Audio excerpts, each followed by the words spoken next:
Don't ever think that taking one life is just one life, okay? The cost of war is that civilian casualties, I'm not even saying this correctly, civilian casualties in news looks like 100, 15, 5, 200, 1,000 people. But you also need to consider that with every single person comes tethered to their entire communities, their families, their friends, the people they work with, people they interact with, people they are of service to. When you hurt one person, when you take one life, you are affecting an entire village. You are affecting an entire community. And I understand that, like billionaires don't care, right? Because it's just another number on the board. They just flick and they're like, haha, I am God.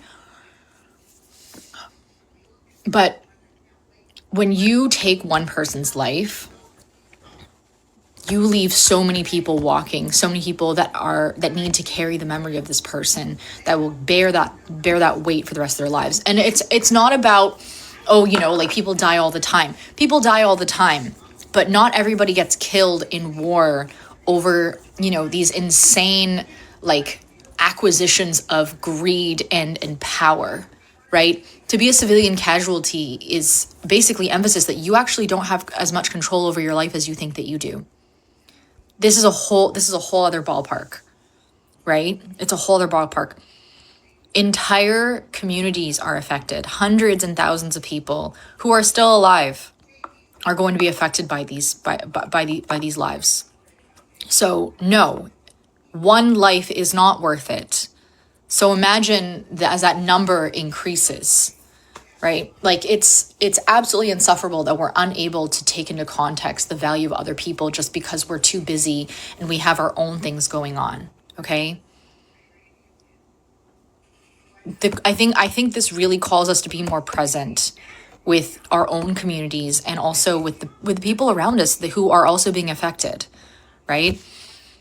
Yeah, I totally agree with that. I'm not gonna lie, because when you see in the news, you hear like 50 people died, 20 people died. It's just numbers to you, but in reality, each one of those lives is like that was somebody's kid, that was somebody's brother, that's somebody's day one, somebody's boyfriend, girlfriend, someone's wife or husband, someone's mom or dad, someone's grandparents, someone's aunt. You know what I mean? Like it really is that deep. You know what I mean? But because the news and stuff like that, where they portray it to the point where us as the people reading it and hearing about it, it's just numbers to us. It's like they don't put a face to it or put a name to it really. It's just a number does.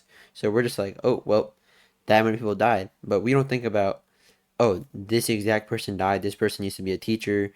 This person used to donate to charity. They used to volunteer on the weekends. Like we don't think about that because that's not how they want us to think about it. They want us to be desensitized to the deaths and not really make a big deal about deaths that occur if it's supporting those in power's like motives. You know what I mean?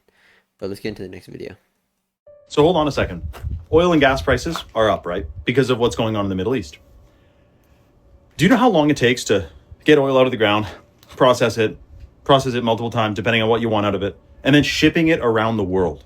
You know how long that takes? A lot longer than a bomb drops in the Middle East and the next day the gas prices are more money. It costs more. You see what I'm saying?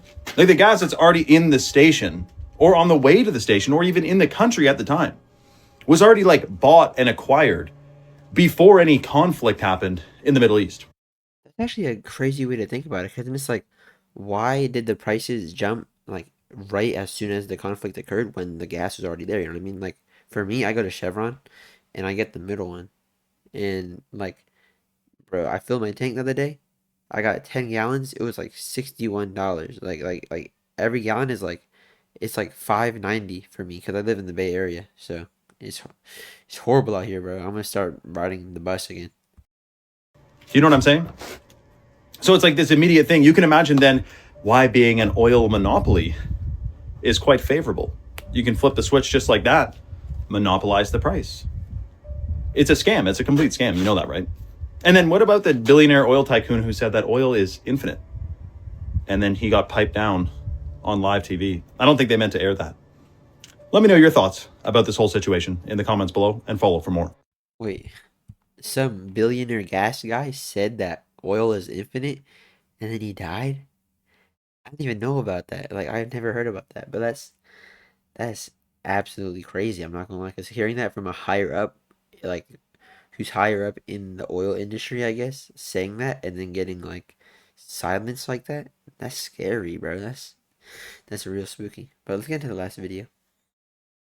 Good news! The first 6 days of war with Iran cost taxpayers $11.3 billion in munitions alone. So remember, it's not Iran that wants to harm us. It's our own health insurance companies for the sake of their profit margins. It's not China that wants to harm us because it's our own corporations and CEOs who poison our air, our food, our water for the sake of their profit margins. It's not Cuba or Venezuela because it's our own elected representatives right now who would rather spend all of this time, money, and energy starting war and destruction than to build our infrastructure, give us healthcare, give us education, give us housing. It's important to realize not only are they harming us at home domestically, but they are exporting this harm and destruction worldwide. And it's happening right in front of our face, clear as day. Everyone needs to understand this.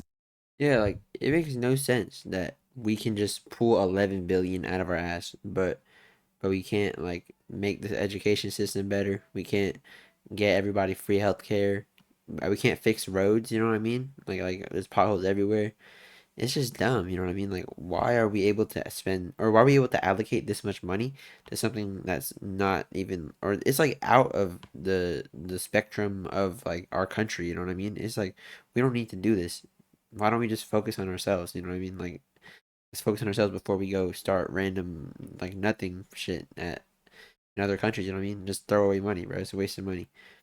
Like, I feel like because you pay your taxes because you want it to come back to your community and you want it to like better it, you know what I mean? But all your tax money is just going away to something you don't even want, you know what I mean? It's just, like this is just the politicians up top who just wanted to start this conflict, you know what I mean? There was no point in having this. This is so unnecessary, and all the debts that come from it are unnecessary, you know what I mean? And that's not to say their lives weren't as meaningful or whatever. Like I'm saying their lives are meaningful because, or just as anyone else's lives are, you know what I mean?